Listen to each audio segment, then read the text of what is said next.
said unto his disciples, let us cross over to the other side.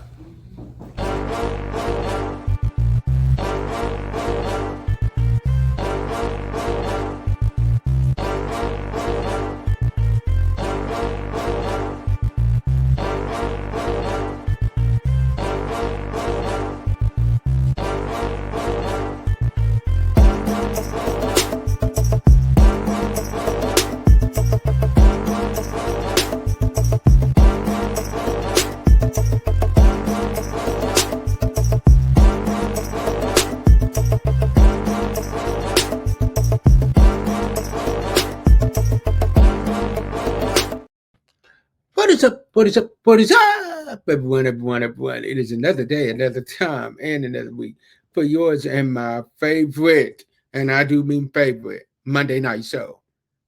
And I'm talking about We'll Talk Monday. You all, I am hyped tonight.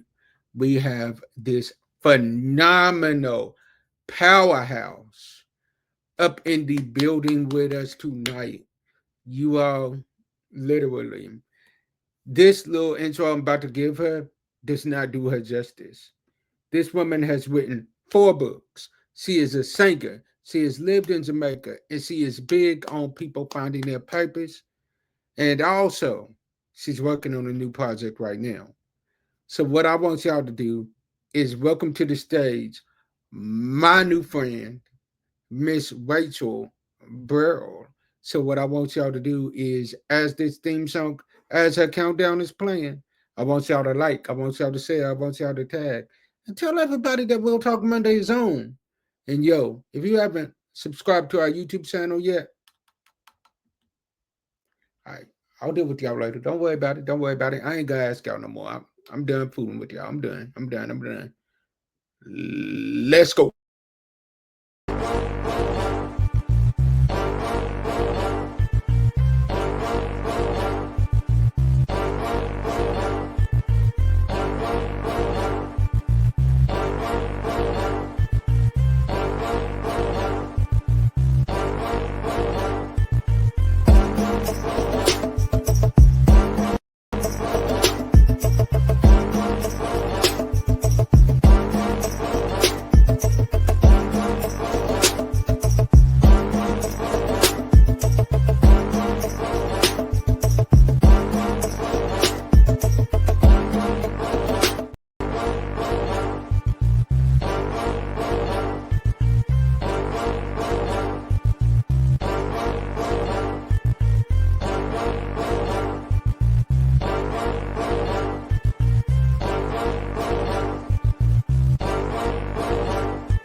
Hello, hello, hello. How are you?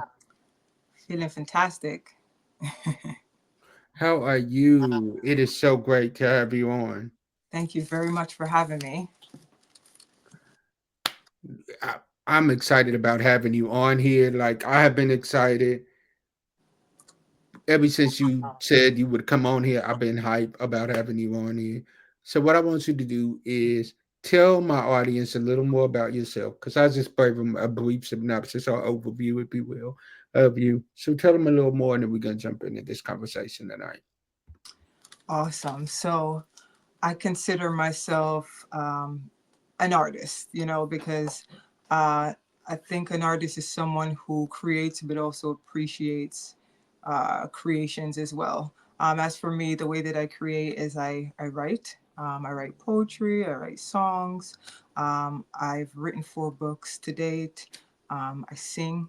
I haven't been singing as much since the pandemic, but I have a reawakening lately where I've been just like on a writing spree. So I feel the music coming, the music is bubbling up inside, but I sing as well. I got involved in musical theater in junior high school, and that just like awakened something in me. Um, currently live in New Jersey. I've been here for like 9 years. Born in Menominee, Wisconsin. Don't ask me how that happened. Lived in Jamaica, the country, for 10 years. And here I am now. So that's what's going on with me.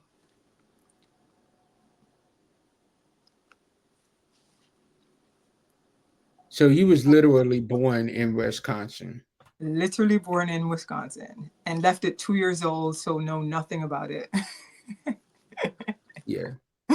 Yeah, because there ain't too many black people that was born in Wisconsin. There's some in Milwaukee, but not where I was born. In Menominee, it was like, we probably were the only ones, realistically. But hey, you made it out of there. You made it out. That's the Made main it thing. out. We made it out. So we're about to jump into this conversation tonight. And with you being big on people finding their purpose, and we are still in our I Survived It Hmm. series Hmm. of this.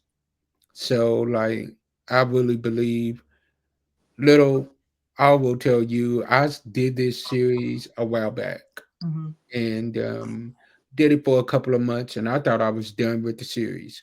I'm like, Hmm. okay, bet I'm done. But Hmm. it was like every guest that I would have on after I did that would still be talking, have some kind of survival story that they dealt with. Hmm. And I was like, you know what? Okay, God, I'm hearing you. I'm not Hmm. done with this series. Let's pick it back up. Maybe this is where the show is headed now. Maybe this is Hmm. going to be more of a survivors telling their story type of show. Yeah. So let's go with it. So when I say I survived it, what comes to your mind? Oof. The ups and downs. The ups and downs. The ebbs and flow of life. The unpredictability of life. But I think what you just said is so powerful because we all have a story, and a lot of times um, we might be unwilling to share it because we think we're the only ones. We think no one's going to understand. I'm the only one who could possibly understand this. But once we tell our story, we realize there are other people that start to raise their hand and they're like, I felt that before. I've been through that before.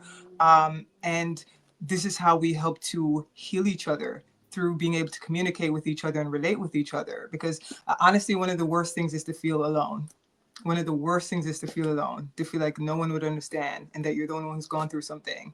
And I think you're right. Like that's God speaking to you and saying, like, go on down this path, keep going down this path, because a lot of us are out here survivors, and not only that, a lot of us you wouldn't be able to tell, because we might have to go into the workforce or wherever and put on a smile. We can't. People, in certain environments, they don't want to hear about the baggage. Or it's like get down to business. We can't focus too much on what you're going through. We have a bottom line that you've got to meet here, and so to be able to have this outlet where people can just talk and relate is really important. I agree because I kid you not, when I put on some different podcasting groups looking for guests with powerful survival stories, when I tell you the interaction that I got back from people that was like, I've been waiting to tell my story. I would love to tell my story. I would love to tell my story. I'm like, wait a Mm-hmm. minute. Yeah. All of these people have as okay, okay. Mm-hmm. It's true.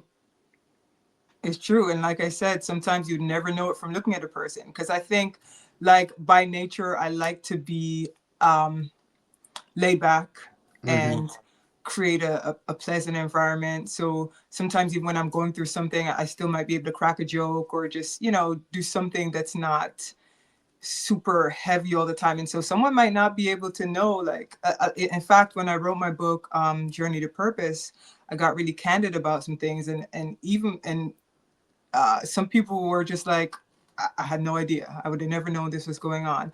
But there are pros and cons to that. I think that I've been sort of used to handling things for myself and on my own a lot of times. But the thing is that it's really important to open up too, because sometimes people want to be there for us. So they don't know what's going on, so they can't be there for us and how they might want to be there for us. So I think that's also another reason why it's important to share our story too, as much I, as we feel comfortable sharing. I agree. I agree. Yeah. 100%. So now at this point, we're gonna give you the floor to tell whatever survival story that you might have. Hmm. Okay. So the floor is yours. Okay. So I mean, I could talk about what's happened recently. That's still so fresh. I might get into that, but I want to talk about how I initially, got into the arts. I say a lot of times that, like, yes, God is ultimately the reason that I'm still here. And God allowed me to get into the arts so that I could find that sense of purpose and belonging. Because I say around 11th grade, a lot was happening on a personal front. We're moving back and forth, um, from one place to another. I pretty much have lived in every borough: Queens, Bronx, Brooklyn, but it was just a tumultuous time, And I just remember feeling really depressed. And, depression isn't something that's, I think now people are speaking about it more, thank goodness, and people speak about mental health a lot more now. But I know in my family and in a lot of Caribbean cultures, you just don't talk about certain things. And so I was like, man, super, super just depressed, feeling like, what is life? But also, I have a mom who is really deep rooted in God. So even in my worst, I still was always holding on to like some piece of God and faith. But I accidentally stumbled one day into these auditions. My high school was a very artsy school, but I never really paid attention. I would just whatever. And one day I was passing by and they had auditions, and I just on a whim auditioned and got in an ensemble. But that was the turning point of me starting to find my voice, right? And feeling a sense of belonging, like, okay, I have something to look forward to. Because when you feel like you have nothing to look forward to and nothing to contribute, that's when the devil starts talking to you. You're right. He might start telling you some things like, you're worthless. Look at you. You serve no purpose. This is why I'm so big. This is why I'm so big on purpose. Like finding something, anything that makes you feel some sense of joy. It could be writing, it could be photography, it could be, sewing, drawing, anything. Um, but that was the first point where I would say I overcame something. Like junior year of high school, I was like at my wits' end. I'm ready to just throw in the towel, even before I could diagnose, like I said, what that was, because we didn't talk about certain things growing up. And then now recently, um, I had 2020. I had like a crazy, the pandemic sort of was like a upheaval for a lot of people, including me. I'd been at my job close to 5 years in sales prior to that. And when the pandemic happened, I was let go, and I didn't see that coming because I'd been there for so long and I put in so much of myself there. Um, and it was at that point that I was, decided, okay, I'm not going to jump right back into corporate. I'm going to start writing. Because one night I was laying in bed and ideas just started flowing, flowing, flowing. So the first short story that I wrote is called Memories That Linger, and it opens. It's 12:27 a.m. and that was the time where I was literally laying in bed and the ideas started flowing. So that's how I opened it. So from there, I just started writing, writing, writing, and finally getting back to a place of like, okay, things are starting to feel, quote, normal again. And I just recently went back into corporate in October. And so I'm like, okay, and everything's flowing. Everyone's getting along. Like I'm loving the team, and like everything's great. And on January 5th, I was doing my usual routine. Usually on Sundays, I retwist my locks, and I'm a sports fan, so it's been, I'll go watch basketball or football. But I was, finishing up my locks, and the phone rang, and um, the person who called me, I'm like, usually I don't get this kind of call on a Sunday. So I immediately sort of had my guard up. And I answer the call, and the person on the other end tells me, your father is, we found him, and he's not breathing. And, at that point, they're telling me 911's on the way. And all of that, but deep in my heart, I already knew, even though they're, I already instantly knew that, okay, like the 911's coming and they're gonna try, but there's something instinctive about me where I kind of like sense certain things, but so I would say right now I'm still in a survival mode while surviving, because when you go through something like that, it instantly changes you, because it's like a piece of you went as well. um, so I immediately started writing again, and the first thing that I started to write are songs. I've been writing songs. I've been writing a lot of songs, and my dad had one of the most beautiful voices ever. Like you like when you want to talk about someone hitting a mean falsetto, like he could hit a mean falsetto, and I think that's for sure one thing that I got from him. This love for singing and music, and I said both of my parents are creative people, but that voice that he has is like top notch. So I think when I talk about when you go through certain things, especially when they're unexpected, because this is like totally unexpected.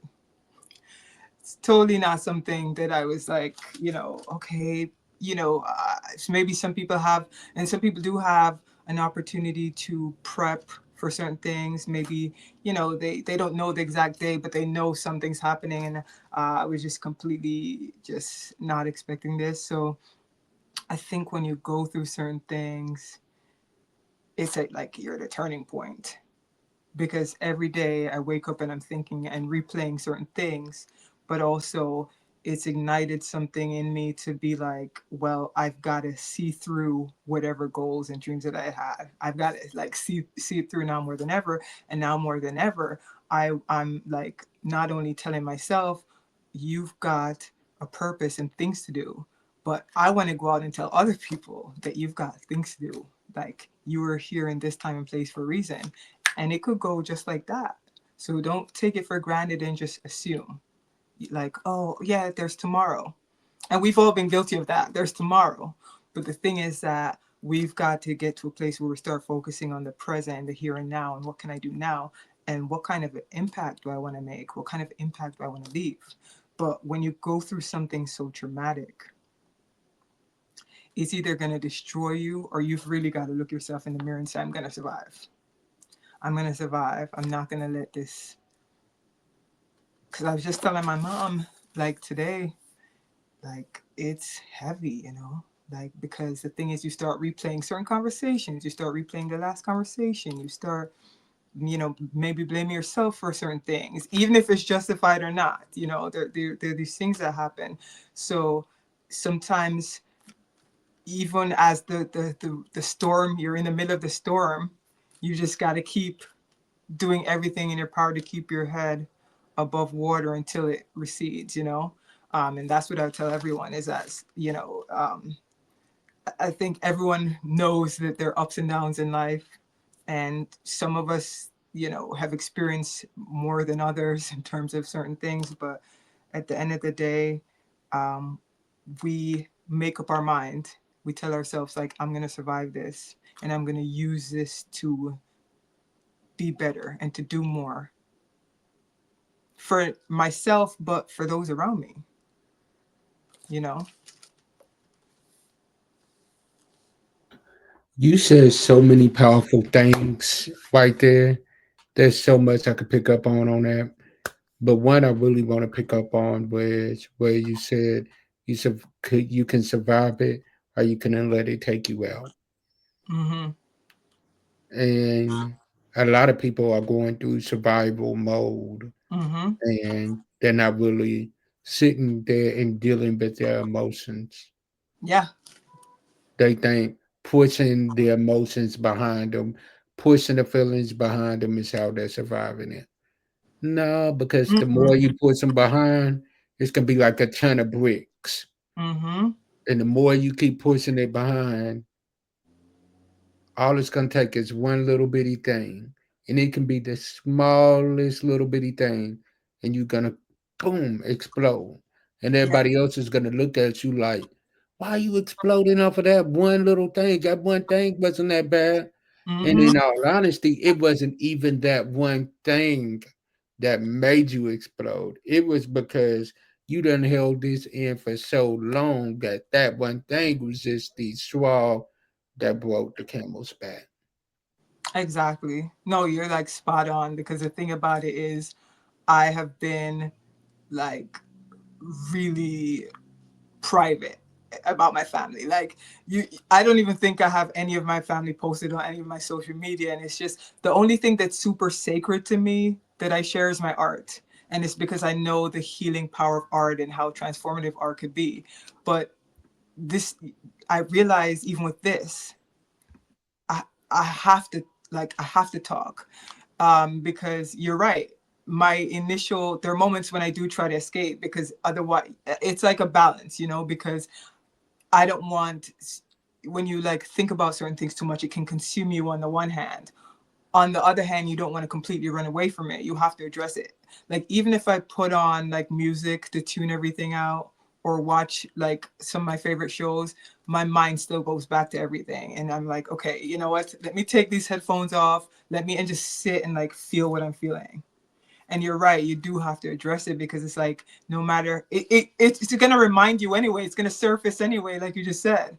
At some point it's going to come spilling over, so you might as well just sit with it. But it, like I said, to me it's a balance because I mean if you just spend like all day like okay man, like oh man, life sucks. I'm like really, you know, that could be dangerous too. So it's like a word that's something that I try to live by is balance, and I've always tried to live by this. Like, you know, everything's about balance. Anytime you overdo one thing, it's a problem. Anytime you underdo something, it's a problem. But I agree with you. You have to face it. You have to sit with that hurt because it is gonna hurt. It is gonna hurt, and sometimes for a long time. One of my favorite movies, uh, growing up, and as I've gotten older and I watch it, this one liner was so powerful. It was The Lion King, Mm. where Simba had been running away from his past for so long, and Rafiki hits him with the Mm-hmm. stick, and he said, "Why did you do that for?" He says, "It doesn't matter. It was the past." Mm-hmm. And Simba tells him, "Yeah, but it still hurt." Mm-hmm. He said, "Oh yeah, the past can hurt, but you can either learn from it or you can run from it." Mm-hmm. When I was a kid, that one line didn't really hit me as hard. But now Mm-hmm. that I'm an adult and I'm 35 years old, I'm sitting there with that one liner and I'm like, dang, that was a word. You can either Mm-hmm. learn from it or you can run from it. Yeah, it's true. It's true. And once we learn from it, this is where the sharing of the story and the testimony is important because someone else, you know, we've been in the middle of the storm and we're maybe finding our way out of the storm, and someone else just entered their storm. And they need to know and see examples of someone who overcame. This is where I talk about a lot of times people feel alone. Like I'm the only one who feels this. I'm why me, God? Like why me? Why are you why you know? And the thing about it is certain things you can never understand until you've gone through it. And so if you're someone who's gone through something, it's really important for people to see that you can overcome and it doesn't have to completely destroy you. This is why I love reading autobiographies. And I just, you know, you always like people always have this story of that turning point, like you mentioned, where they've been through this thing and it could have destroyed them. You know, the pastor's like, hey, hey, and it tries to remind you, you remember how horrible you are. Remember when you did this thing? Remember when that happened? Or, you know, and you're right. It's like you're at this turning point where it's like, okay, am I going to, you know, keep, or, One from you my know, learn? past, all my learning from it. Exactly. Exactly. Yeah, So for spot sure. on. So for me, here's another question I got for you.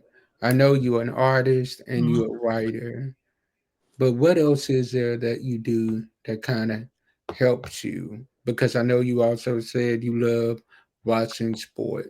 Yeah. Like, do you play or are you more of like a you watch? Mm-mm, I don't play. In high school, I used to play volleyball. Um, but no, now I love sports, and it's kind of funny. Whenever I tell people like, "Don't call me on a Sunday," now you can call me on a Sunday because football is Wait, wait, wait, over. wait, wait. Did your team win? Did your team win?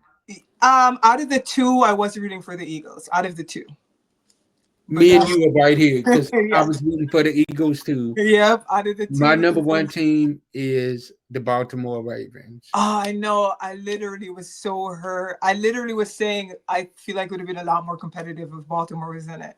Oh yeah, for sure. Like, and I wanted Derrick Henry to win, but that's yeah, another story. So I Yeah. was hurt. I was hurt. Yes. So okay, okay. But yeah, I love sports, and um I love old school nostalgic like shows and sitcoms. So no lie, I've been watching Saved by the Bell reruns, Xena. What you know about Saved by the Bell? What?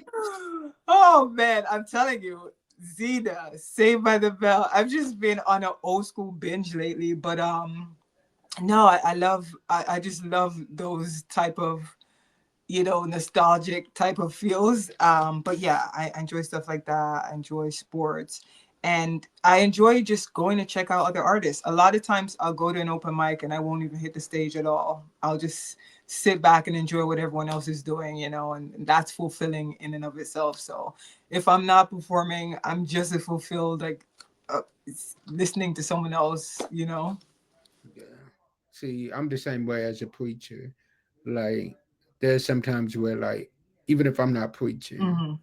if I know one of my good friends is ministering and preaching, if they right in my area and I'm not doing nothing that night, guess what?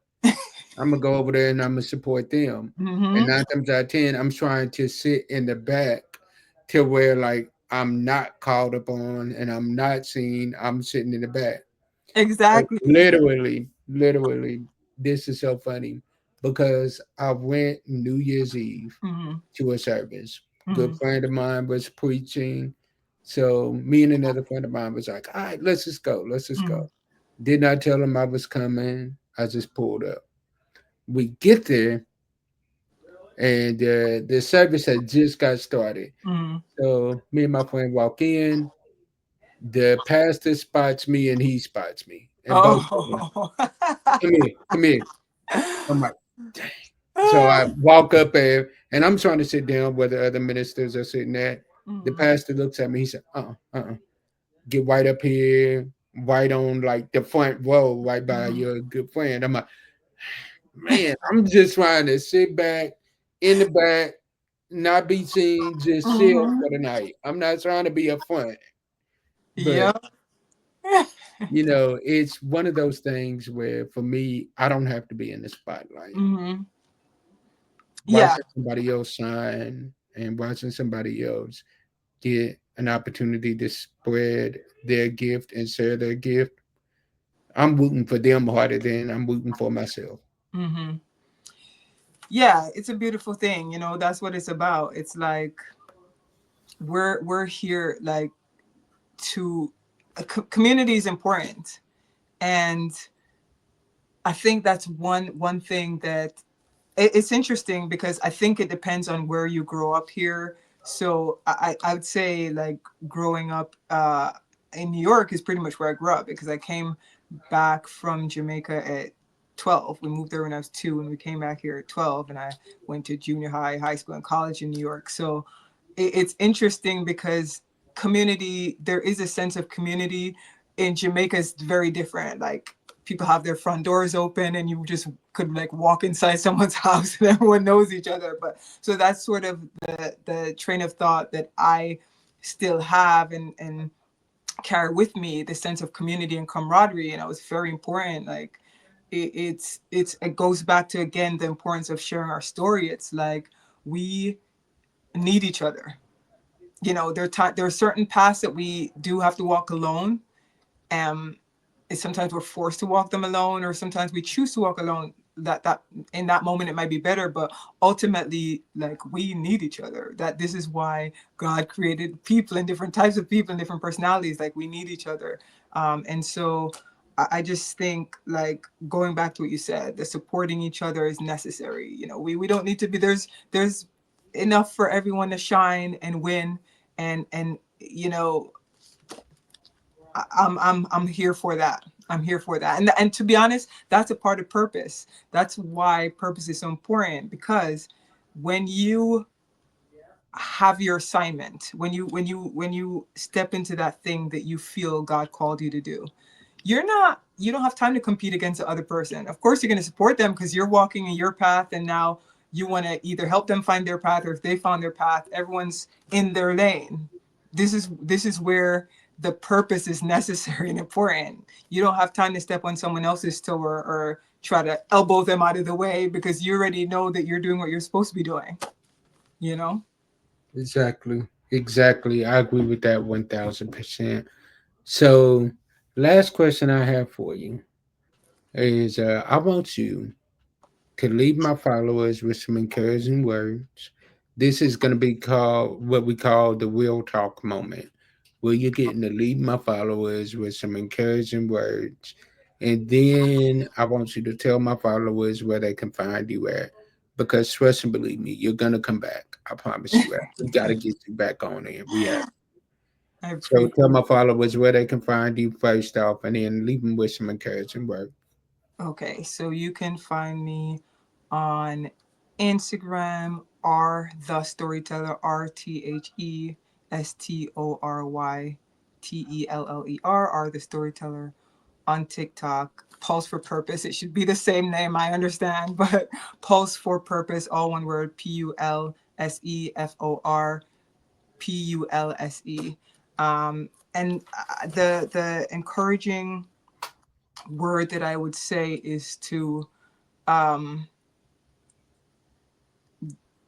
do it now. There's this couple that I follow on TikTok, and the one the young lady, she had lost her brother, and the quote. He wrote a letter. I think he had a writing that she found, and it said 100% now, and that stuck with me. 100% now, meaning in this moment now that you have, give it 100%. 100%. Like, don't leave anything in the tank, because the thing about it is, what we're sure about is now. 100% now. What we're sure about is now. That's it. So prepare for tomorrow. Like, don't, just because preparation is key, but also, like, take the time to fully embrace the now, with yourself, with your friends, with your family, and just giving it your all now, here and now, being the best that you can be here and now, loving wholeheartedly here and now, being curious here and now, all of that, going after your dreams here and now, 100% now. That inspired me, and so I'm gonna leave it with y'all as well. I love that. I love that. Go 100% now. Mm-hmm. I love that. I love Mm-hmm. that. So, as we always say, as we close out, sometimes our disappointments is nothing more than God's appointments. Sometimes what we're looking at is bad. God is only turning it around for our good. Stay blessed, be blessed, and be a blessing to someone else. And Miss Rachel, we thank you once again for coming tonight. You, We thank appreciate you. it. All right. See you all next week. Peace.